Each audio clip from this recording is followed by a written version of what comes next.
Today's episode is powered by Lightyear, the award-winning platform backed by Richard Branson, bringing simple, powerful investing to web and mobile.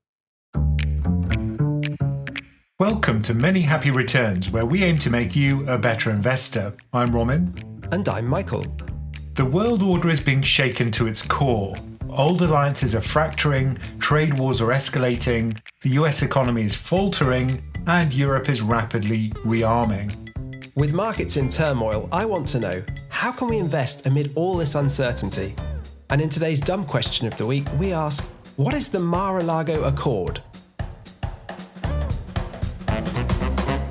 All right, let's get into it. So, Roman, today I woke up with a really bad headache, a sore throat, just feeling awful, under the weather, can't really work out what's going on, which I think you'll agree is the perfect frame of mind to approach this topic of the change of the new world order, and also to keep up a pretense of political neutrality. So here we go.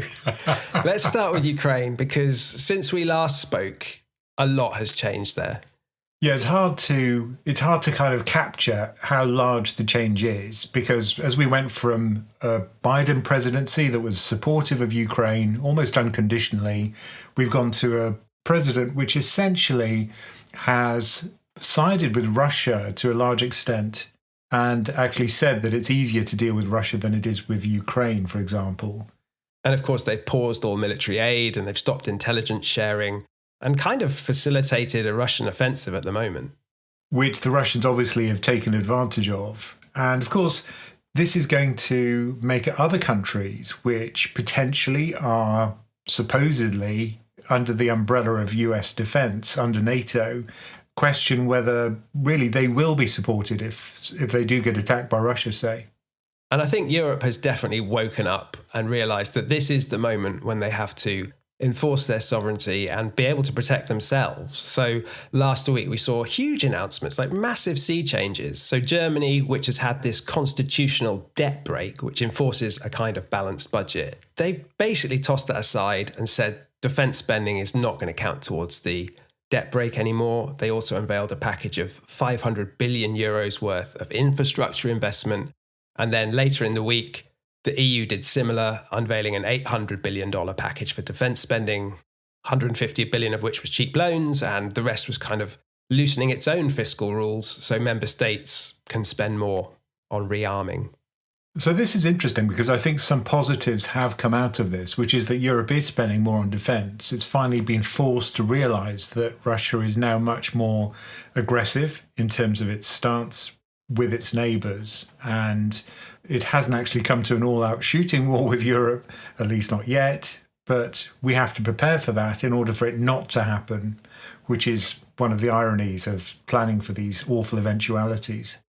But I think the positives that have come out of it have also been reflected in financial markets. For example, your point about the German debt brake being removed, that caused yields in Germany to spike upwards, and of course bunds typically traded at a massive lower yield relative to other government bonds. Now that's no longer the case. So I saw that German bunds actually suffered their steepest one-day fall since the Cold War on the day that they announced the debt brake was being removed. So the 10-year yield spiked 30 basis points that day, and then it continued to spike the next day, going another 14 basis points up. So almost 3%. Do you want to put that in some context? Because it doesn't sound huge, 30 basis points, does it? But this is a very safe, very liquid sovereign bond market. It's a pretty huge move. Well, bunds were the kind of anchor for the entire sovereign debt space in Europe, and you always measured your spread relative to bunds.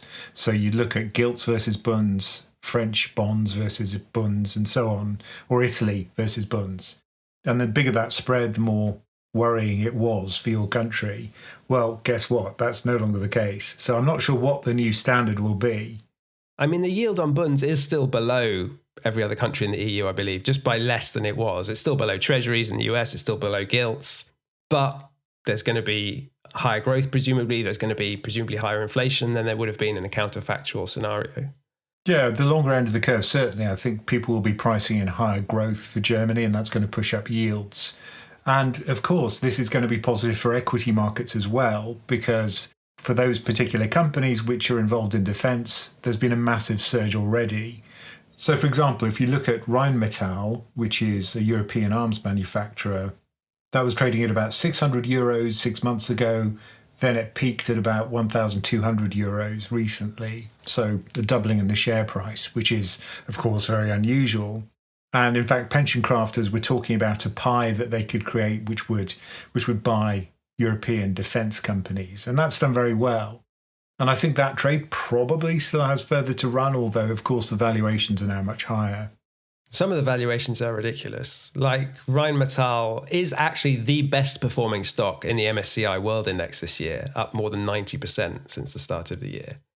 And there's like a lot of speculative trades going on because people are assuming that Europe's going to spend all this money on its military, but it's going to be reluctant to buy from US arms manufacturers, I think. Everyone fears that US products are going to have a kind of kill switch in them. And if you fall foul of the Trump administration or whoever comes after that, they can just turn off your fighter jets or whatever.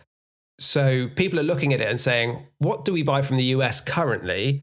And which European companies could maybe replace that? So for example, no one's that keen on Starlink anymore, what with Elon Musk being deep in the deep state now, if you want to put it that way. And Eutelsat's done very well out of that, hasn't it? Which is like a European alternative. Yeah, it's a French satellite operator. And it was weird because it was trading just a week or two ago at distressed levels, like its debt was being shorted by loads of hedge funds. And then it was like positioned as, oh, maybe it could replace Starlink in Ukraine and in other places. And its stock went up like 400% in a week. This is not something I would jump on board with, right? These are moves which is so hard to time. Yeah, I mean, it's probably too late now, or maybe it's got further to run still. It just depends on how much more spending we get to see, but also on how much of it is European focused, like you say, because I think France, for example, is keener to keep it within the EU, whereas Germany's more open, I think, to buying from the US and arms manufacturers there. So these are just the first moves in markets which we've seen so far. I think there are going to be lots more to come, and most of them very unpredictable. Although for defence, I think the case is pretty clear. The other predictable move was that the euro strengthened against the dollar, I guess. So that was up 4% last week. When people were talking about them reaching parity, right, in the near term, €1 equals $1. But that narrative has now reversed completely, and it's up to almost $1.10 for the first time since Trump's election. Yeah, who wants to be an FX strategist? Is it the hardest market? I think you've said that before. It is. It's almost impossible to predict. Why is it the market then, which all these scammers target people online with, like, come and do my FX course? If it's the hardest, like, pick a market that you can actually maybe get some alpha in. Oh, don't trigger me. That's one thing that really makes me angry, these kind of FX courses. But still, look, I think trying to predict what's going to happen in markets on the back of these changes is so difficult. And there are going to be such large moves that I think it's difficult for individual investors to do that. So my approach, of course, is not to try. So it's always a case of drowning out the noise and just focusing on what works longer term. You know what I find weird is that everyone uses the word uncertainty here. Like there's so much uncertainty around, which is obviously true. But in my mind, uncertainty in markets means, oh, our rate's going to go down by 50 basis points or our tax is going to go up a little bit. This is a whole nother basket of uncertainty. This is like a whole regime change that's going on in the world. I just think the implications are so wide ranging. Who knows what's going to happen? We've got this trade war going on again, off again from the Trump administration, against its allies here, Mexico and Canada, presumably the EU next. Now, obviously, that's going to have big implications for trade routes, for inflation probably, but also there's things like, capital controls usually aren't that far behind when you start getting trade barriers erected. As a global investor, that's something to keep an eye on. Yeah, capital controls is one thing. Also, you could look at tariffs as a kind of non-binary version, a graded version of capital controls, because it just makes it more expensive to import something. So, yeah, a very big regime shift. And, for example, the big moves in gold that we've seen have been as a result of expectations that Trump will impose tariffs on gold. Well, presumably on all imports, which would affect gold. Exactly. And what people have been doing is importing as much gold as they can A lot of it sits in vaults in the UK, which interestingly enough has a different standard in terms of the size of the bars to the US.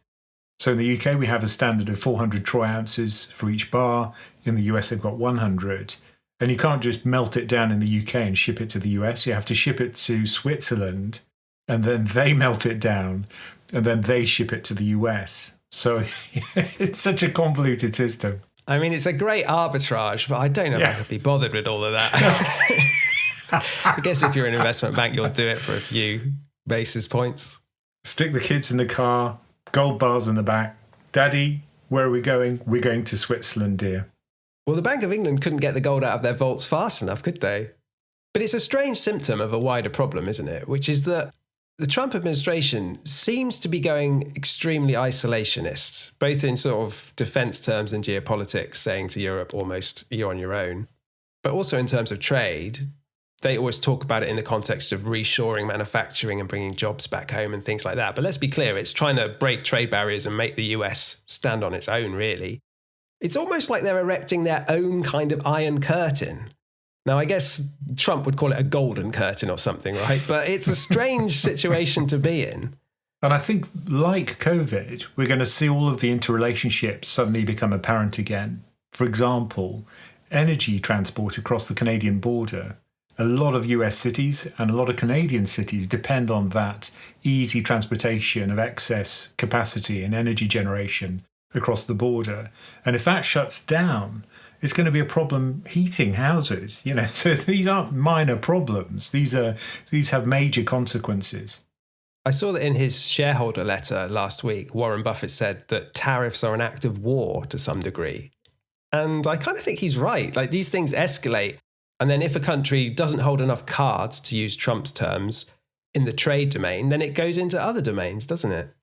China even said if war is what the US wants, be it a tariff war, a trade war, or any other type of war, we're ready to fight until the end. Not something I really wanted to hear. Yeah, I'm not convinced that we're in a safer world as a result of all of this. The thing you mentioned about gold is actually an interesting example of how these strange trades and the way people are behaving are skewing all the economic data.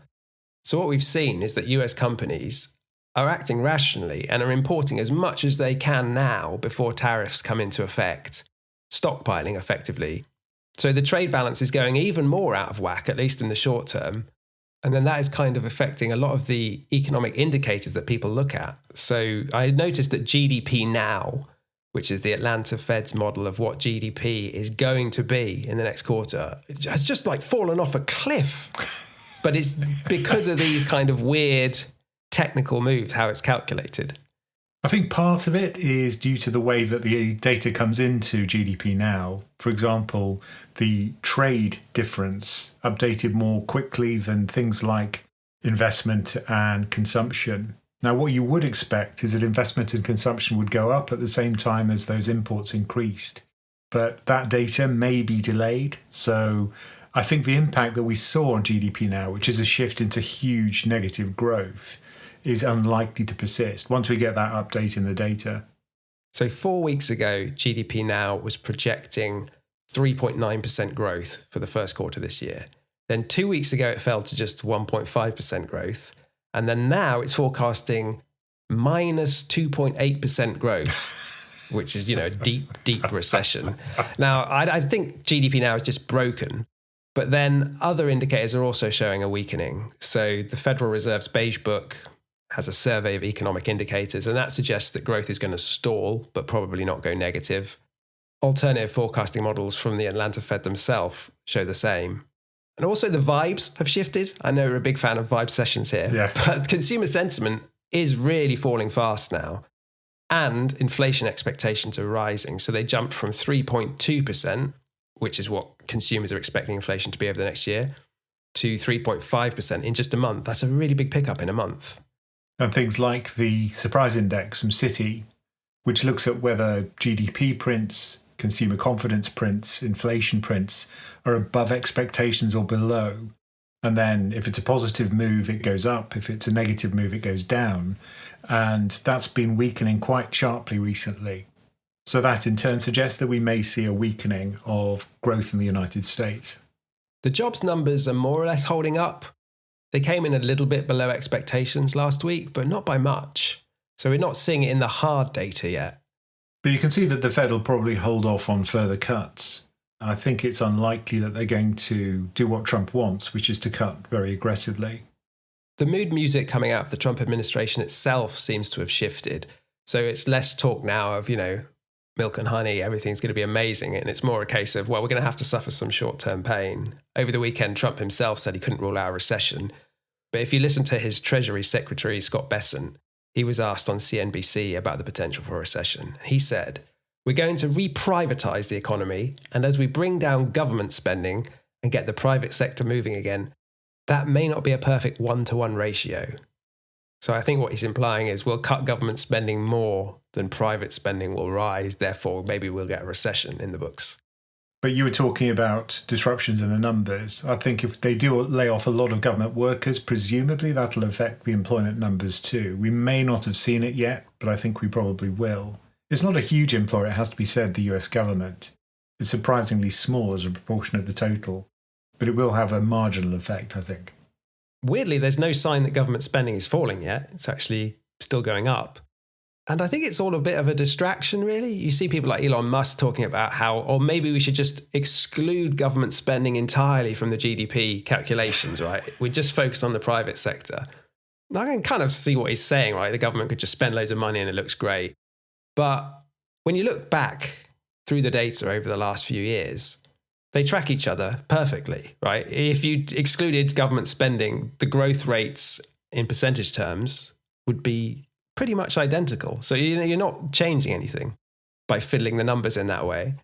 And I think that's the point, which is fiddling the numbers. If people see the US doing that, well, why would you compare the US differently to, say, a country in Europe? It would be crazy to do that. And if anything, that's going to reduce the credibility of the US. Fiddling with numbers is something you'd expect from China, not from the US. Yeah, some of the stuff coming out does remind me of China, but not even like modern China. It reminds me of like Maoist China. So I saw that the Agriculture Secretary, Brooke Rollins, said that the solution to high egg prices for Americans is to buy some chickens and raise them in your backyard. Now, that's something I would see in China in the 70s, right? That's not modern American capitalism. Let's all become smallholders. Yeah. Also not a great idea when you got bird flu, is it? Just like get everyone chickens. Today's episode is sponsored by Lightyear, the award-winning investment platform created by previous team members at Wise and backed by Richard Branson, designed with simplicity and transparency in mind. Available both on the web and mobile, Lightyear is transforming the way you invest. For those looking to grow their wealth, Lightyear offers a fantastic stocks and shares ISA that comes with zero custody fees, no subscription fees, and ETFs free of order fees. While fund manager fees apply and a potential FX fee of 0.35% may be charged on currency conversions, you can execute stock orders for a maximum of just £1 per trade. It's a straightforward, cost-effective way to invest without unnecessary charges eating into your returns. If you're a business owner, Lightyear has tailored solutions for you too. Their business account comes with no custody, subscription, or account fees. You'll get access to a multi-currency account, enjoy the same execution-free ETFs, and a maximum of £1 per stock order. Additionally, you can invest your cash in money market funds to earn interest that tracks the central bank policy rate, all while keeping your books tidy with downloadable accounting reports. Keep in mind that money market funds, like all investments, carry risks. As a special offer for our listeners, use the promo code PensionCraft or click the link in the description to get $10 worth of a US fractional share of your choice in your general investment account. Remember that investing involves risk, as the value of your investment can go down as well as up. I think it's important to realise also that there will be repercussions about all of these huge shifts in US policy, and a lot of resentment, a lot of pushback. And just to look at a few examples, if you look at Tesla sales in Europe after the behaviour of Elon Musk, sales in Europe have fallen off a cliff. Now, it does differ by country how much the sales have fallen. For example, in Germany, it was 76% down, sales of Teslas. and that was in February.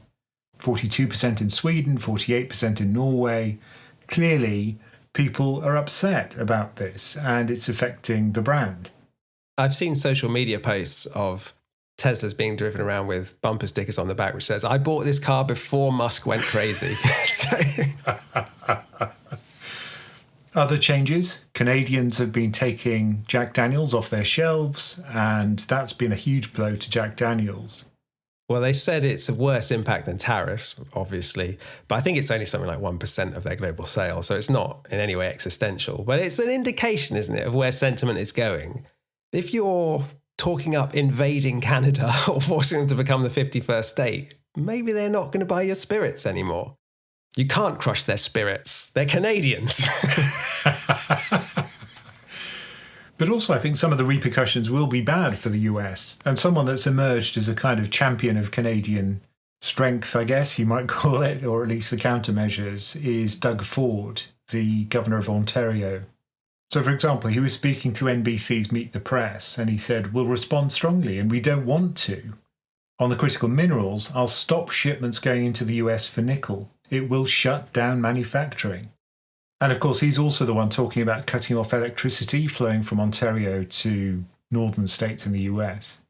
As we're recording this on Monday, I see that Mark Carney's been chosen as the next Canadian Prime Minister. Yeah. And all the statements seem to be of the ilk that Canada is not going to remove any of its countermeasures and tariffs on the US unless the US removes all its tariffs on Canada. Which I think is fair enough, right? Trump can't make up his mind, keeps doing these like little 1-month delays and all this stuff. That's no way to do business.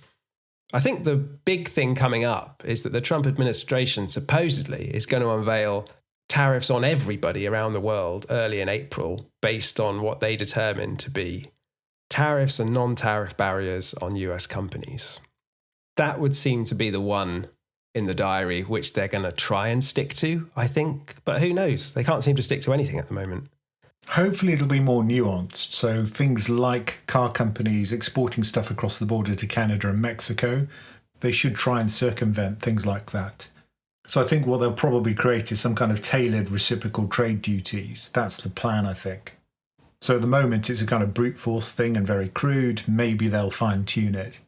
Well, I think they're trying to take into account things like digital service taxes, which impact big tech companies in America when they're operating in Europe or wherever. But those are really hard to translate into tariff terms. Like, what's the equivalent tariff to a 2% digital service tax? Or VAT in the UK, for example. That's another thing that's been talked about. At least in the short term, the stock market seems to diverge between America and Europe. So the story coming into this year was we had a Trump bounce. Markets were excited about deregulation and tax cuts potentially, which would help American companies. And the market soared after Trump's election, even further than it had soared already. So American stocks were just, very, very expensive. But this year it's turned around. People have stopped talking about MAGA and it's now the mega trade, make Europe great again. And the divergence is clear. So the European Stocks 600 index is up around 8% this year as we record this, while the S&P 500 has fallen about 2%. And it's on track to be the biggest outperformance for the European benchmark over the American benchmark in more than a decade. So this is what I mean by the actual benefits that have come out of this, which is that Germany's finally spending again, increasing its spending on infrastructure, spending on defence, and that's going to have a positive impact on the economy. So indirectly, I think, we've got a mega trade here. The threat of war really focuses the mind, doesn't it? It's often a catalyst for real innovation. A lot of the stuff that we saw in the space industry, for example, came directly out of what happened in World War II. People don't like to talk about it, but that's simply the case. The military-industrial complex is a powerful force, and it's been concentrated in America largely. Maybe it's coming to Europe. But to go back to US stocks, because, they still make up, like 60% almost of the global benchmark. Are they still expensive now? They've fallen a little bit, but not by much. People have been talking about it like it's a market crash, but it's nowhere near a market crash. Yeah, so for example, as we record this, the S&P is still 5% above its 5-year average forward multiple and 12% above its 10-year average multiple. Assuming that those broker forecasts for future earnings are correct, usually they're a bit optimistic. And if you look at something like Shiller's excess cape yield, it's currently at its 98th percentile of expensiveness, and that's for 120 years. So that means it's only been more expensive 2% of the time. Yeah. Which seems a bit mad, doesn't it, with everything that's going on in the world right now? You'd think markets would have cut US stocks a bit more down to size. Well, it's early days. I think that's still the case. We've only just seen the Trump bump turn into a Trump dump. So, we've lost all of those gains. And I think that's just the beginning. And it seems as if all of this narrative, which is that Trump would pay attention to markets and it would hold back his hand from doing things which are very extreme, that's just not true at all. It seems like they're kitchen sinking it, putting all of the reforms up early and just letting markets fall where they may.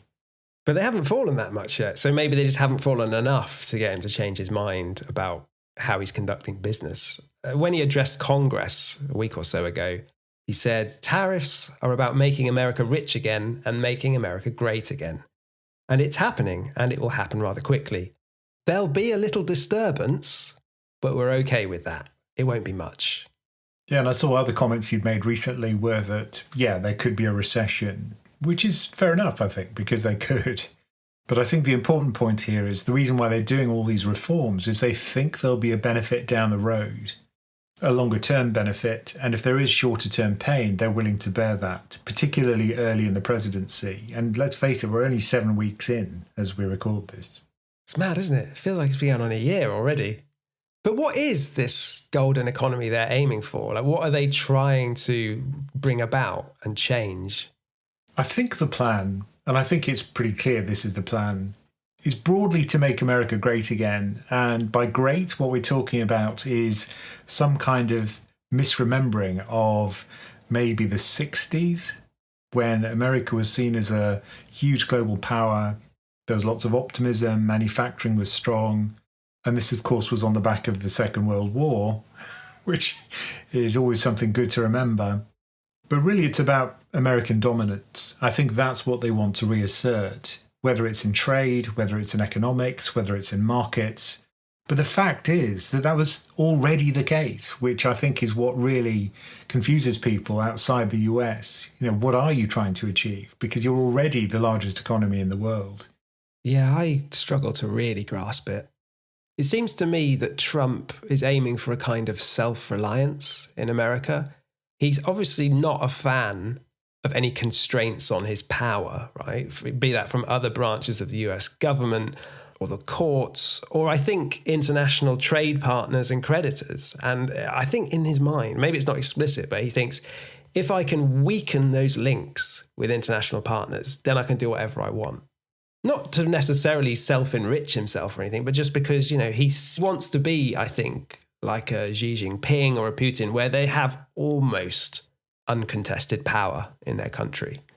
And I think on a personal level, it's true to say that Trump does want the Nobel Peace Prize. That's something that several people have reported, and presumably it's true. So a rapid end to the war in Ukraine is obviously very important to him.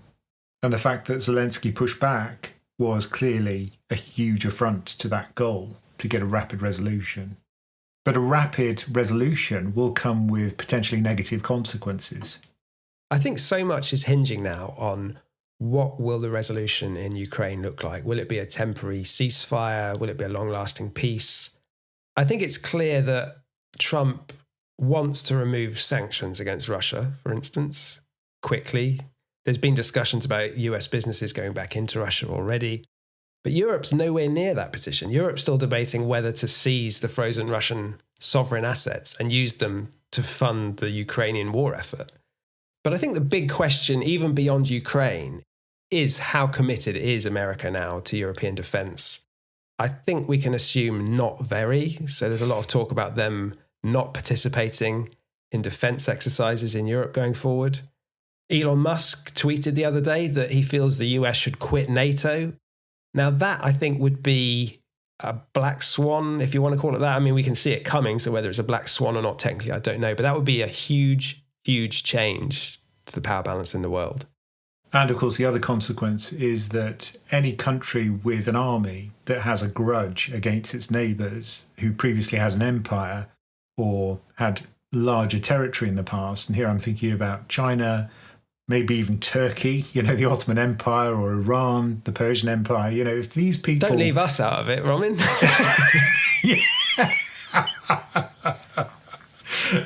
Yeah.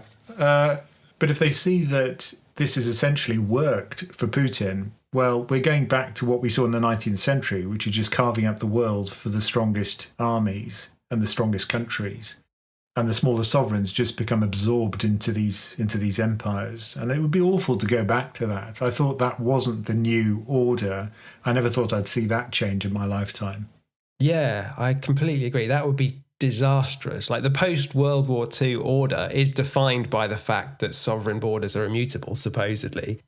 But I don't think that's how Trump sees the world. I think he sees it as you've just said, like America should be able to exert power over Canada and Mexico and its neighbors. Presumably Russia can, and presumably China can. Like, I think he sees the world in terms of spheres of influences, that kind of old school way of thinking. He's talking about using military force potentially against Panama to reclaim the Panama Canal for America. We saw last week that BlackRock has done a deal with a Hong Kong company to own the ports on either side of the canal. He's also got his eyes on Greenland and Canada. And I don't even think it's a joke, right? He keeps referring to Trudeau as the governor of Canada rather than the prime minister. And just a couple of days ago, the lead story in the New York Times was how you got to take this seriously. Like, Trump does mean this. He would love to expand America. So according to the New York Times, Trump supposedly told Trudeau on a recent call that he did not believe that the treaty that demarcates the border between the two countries was valid and that he wants to revise the boundary. He also mentioned revising the sharing of lakes and rivers between the two nations, which are governed by a series of treaties. I think Canadians are genuinely worried. Yeah, Foreign Minister Melanie Joly, she did an interview for the BBC. And she said this thing about making Canada the 51st state is something they're taking very seriously. This is not a joke anymore. There's a reason why Canadians, when they go out on a hockey game, are booing the American national anthem. We're insulted, we're mad, we're angry. And this from Canadians, who are notoriously polite. Yeah, and America's closest ally, probably. They always seem to have their back. But let's bring this back to investing, because we're talking about a world here where the sort of very core alliances, neighbors, allies, friends, are being questioned, which wasn't the case even 6 months ago. Like, even Trump supporters, hardcore Trump supporters, if you'd asked them about Canada, I don't think they'd have said, yeah, we need to bring Canada to heel or anything like that. But now it seems to be like a core belief almost. We are reliant as global investors on open capital markets, things moving smoothly, and America not invading Canada, right? It seems ridiculous to say it, but are we still confident in just investing in the world? Yeah, I mean, this kind of global index fund, the standard thing that YouTubers nowadays say is that you buy a global index fund and just forget about it. I've been saying it for years. Now there are lots of people saying it. But if it is the case that we can't rely on this global world order, then suddenly that may not be such a good idea. This is always one of the arguments for domestic bias, right? Is that at least if your money's in your country and your stocks, it can't be sort of just expropriated from you. Yeah, and I can see that we're going back to a world in which that might not be a bad idea. But I think looking beyond this Trump presidency, what we've got to think is, why did he come to power? Well, the Americans wanted this. That's clearly the case. It was a victory at the polls. And if that's the case, then presumably there'll be an appetite for this beyond the Trump presidency. Maybe once Americans see the repercussions of some of the changes, they won't be quite so keen. But maybe they will. Maybe a lot of these reforms will pay off, given the strength of America. And if that happens, well, we'll just see more of the same. And if that's the case, then this really will reshape politics, markets, and how to invest forever. Yeah, just anecdotally, I've seen from my own family and friends and on the PensionCraft forums, people are talking about moving assets out of the US, or at least diversifying further, worried about 60% of their portfolio being American. To be clear, people were thinking that anyway, because they were looking at world markets and going, the US is expensive. But now it's expensive and it has this sort of unprecedented uncertainty over it. It could become a self-fulfilling prophecy, right? If everyone gets nervous at the same time and decides, well, maybe I'll bring a bit of my money home or put it into safer assets, then that is what causes a sell-off. Yeah, so recently I made a video which hasn't gone out yet, but it's about what signs to look out for a market crash. And mostly it's about the US, right? There are 4 reasons why I think there might be a market crash. And it's now quite easy to see a path for those triggers to be satisfied and met and for a crash to happen. And that's always the problem with euphoria, which is that it can dissipate very quickly. And then suddenly you're back to fundamentals, and suddenly the euphoria is dissipated and markets re-rate very quickly. I'm interested to see how people feel if that happens, because just online, I see people talking as if we're already in a market crash. We are not in a market crash. We're down a few percent, right? People have just got used to the fact that markets go up, go up, go up. And so if they start going down, down, down fast, you remember at the start of COVID when we were losing, what was it, like 7-8% of global market cap in a day? Free fall, yeah. Like if that started happening, and who knows, it could accelerate. And my instinct is that if the Trump administration keeps doing this on again, off again trade war, threatening allies and enemies alike, at some point they're going to blunder into a genuine big mistake, you'd have thought. But then everyone thinks this, right? If you're a contrarian investor, maybe now the contrarian move is, well, markets are going to keep going up, but they're an average rate of 7 or 8% a year. Is that still the sort of base rate? I think so. And I think the important thing is to realize that there are opportunities that come with these re-ratings. And for people who are still investing, it's great. Markets will re-rate down and you can buy shares at a bargain and things will eventually get better. Well, there's famous last words, isn't it? But look, even if you look through the 2 world wars that we had, eventually things got better. And even though it was terrible at the time, terrible death and destruction, disease which followed the First World War, and seemingly an end to society as we knew it, eventually we got rebuilding, new technologies were born out of the ashes of the previous regime, and things got better. It's just a very painful process when we go through these periods of very rapid change. You just hope you don't retire on the eve of one of them. Now, in the midst of all this uncertainty, it's really important to create certainty for your own financial future. And we're really excited to announce a collaboration with a financial planning app called My Finance Future. This enables you to create your own detailed and tailored financial plans. So this has got cash flow forecasts, tax optimization, and legacy planning. And PensionCraft Premium members are eligible for a 40% discount. Now, this fits with our philosophy of empowering users to manage their own finances and save massively on fees. And you can find out more about this by going to our membership page, pensioncraft.com/membership. Okay, today's dumb question of the week is, what is the Mar-a-Lago Accord? I've been seeing this mentioned a lot in the financial media over the last few weeks. Well, people have called it the Mar-a-Lago Accord. I'm not sure there's anything formal out there yet, but of course it's named after Donald Trump's Florida estate, where leaders have been flocking to talk to the president. Now, the idea, of course, is that it draws on something like the 1985 Plaza Accord and the Bretton Woods system. So this is a new reshaping of the political system and the trade system and the economic system globally. Interestingly, Donald Trump bought the Plaza Hotel after the Plaza Accord in the 80s. That's right. So there's a nice sort of history rhyming aspect going on here. But I think the core objectives are things like weakening the US dollar, restructuring US debt potentially, which may or may not be a default, to revitalise US manufacturing relative to other countries, for example, to creating a sovereign wealth fund, and of course a realignment of global trade. I think those are the core objectives. So just step back a bit.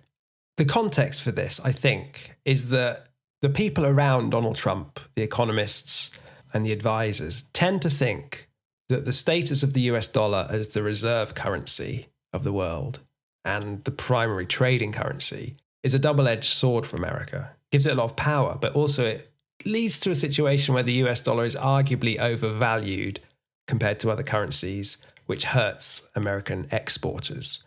Now, you mentioned the Plaza Accord in the 80s. That was an explicit agreement between America and its biggest trading partners like Britain and Japan and the rest of them to work together to devalue the dollar. And it worked well. This time around, it's more of a unilateral suggestion. Like, I don't think the biggest trading partners like China, is it going to work with the US to devalue the dollar? Who knows? But I think the situation here is more that the US might believe that it has enough power to enforce a new monetary system. And I think they probably do. They can use trade as a stick. They've already used it, in fact, and that may coerce other countries to fall into line with what the US wants. I'd say it's more of a Mar-a-Lago discord than an accord. Okay, nice. Because I think these countries are not doing so willingly, in sharp contrast with the Plaza Accord, which was an agreement between G5 countries. So I've sort of traced the origin, the breadcrumbs back here, and see where is all this idea coming from. So it seems to be that there was a Credit Suisse strategist called Zoltan Poznar, who did make a bit of a splash a year or two ago talking about Bretton Woods 3, was it? All this stuff. And then his ideas were kind of picked up by Stephen Myron, who is now nominated to be Trump's chairman of the Council of Economic Advisors. And he published a paper in November outlining a lot of these ideas, where the core seems to be that the US would use its threat of tariffs and the threat of withholding its military protection to force its creditors, i.e. other large sovereign countries, to swap their US Treasury bonds for what is termed century bonds, which are like 100-year non-tradable bonds that don't pay a coupon. Okay, stick with me. And at the end of their maturity can be redeemed at a slight premium. In the meantime, how do you get around that illiquidity? Well, you can trade them maybe with the Federal Reserve in America to meet short-term liquidity needs. Doesn't seem like a great trade, right? If you hold a load of treasuries that mature in a few years and you're told, well, maybe 100 years now. It's like, yeah, you might be able to reduce the debt burden on America, but you're going to have to really twist the arm of investors, I'd say, to get them to go along with that. Yeah, I mean, it's a standing joke among quants. A perpetual zero coupon bond is like, something you would never buy. Is 100 years perpetual almost? Yeah. So I think to first order, that's a zero coupon perpetual bond, and people would be crazy to go for it. But look, if the US is going to strong arm people into buying this stuff, would it be viewed as a default by markets if you essentially replace your debt with a longer maturity debt with no coupon? Well, yeah. So, well, not if they go willingly, along with the offer they can't refuse. Yeah, I mean, if you look at the UK, for example, it was seen as a patriotic duty to accept war bonds, which actually had effectively a default. But because it was voluntary, it was seen as a patriotic duty to accept that. Then people were willing to go along with it. In this case, I doubt that the fealty to the United States is quite as strong as it would be for UK citizens and UK debt. So would that be seen as default? Yeah, I think it would be a default. There's other ideas floating around as well about, could the US use its gold reserves or its federally owned land to collateralize the US debt and therefore lower borrowing costs? This is something floated by Jim Bianco, who's a relatively high-profile analyst. But again, that seems kind of mad. Would you really collateralize all your debt with China with the US federally owned land? That seems like a meaningless promise, right? That you're going to suddenly start handing over national parks to China if all goes wrong. Here's Yellowstone, brought to you by Xi Jinping. Yeah. It's like, I can understand the urge to overturn the financial system because it has built up over years and years. And it is kind of weird when you think about it all, how it all hinges on the dollar. And that does have some bad effects for America. It has a lot of good effects as well, let's say. But is this the solution, right? We talk about a dumb question of the week. This is dumb solution of the week, I would say. Yeah, but what if it works? I think that's the thing we don't consider. What if a lot of this actually sticks and it works and the US comes out of this looking okay and there's an equity market rally at the end of it? That would be the shocking thing. It's possible, I think. I think when you see these huge changes, it seems crazy on the face of it, but perhaps there's a larger plan here which will work because the US is so large and powerful. The thing that always puzzles me about this is that the broad idea is to lower US borrowing costs, right? Stiffing all your creditors and trade partners does not seem like a way to lower US borrowing costs. Typically, that would lead yields to spike, if it's seen as a default. And it's also the case that if you're trying to bring in more foreign direct investment into the US, that would naturally strengthen the dollar, not weaken it. So, yeah, none of it makes a great deal of sense to me. But then I'm not a strategist, I'm not an economist, and I'm sadly not a Trump advisor either. Maybe what will actually come out of this is that we'll see all of this shocking speculation about what's going to happen, so that what we actually see doesn't seem quite as crazy when it does happen.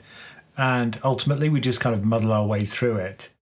I think what will probably happen at the end of it is the US is going to be a little less trusted by all of its partners and potentially weaker on the world stage as a result. I agree with all of that, apart from the word little. You can only break trust once. Thank you for joining us for Many Happy Returns. Keep sending us your questions, no matter how dumb, at mhr@pensioncraft.com. And do remember to check out PensionCraft.com for all the information about our membership, courses, and investment coaching options. Many Happy Returns is a PensionCraft production, co-hosted and executive produced by Roman Nakiza and Michael Pugh. This podcast is for informational and entertainment purposes and is not financial advice. We do not provide recommendations or endorse any decision to buy, sell, or hold any security. We cannot be held responsible for any actions listeners may take, and investors are encouraged to seek independent financial advice.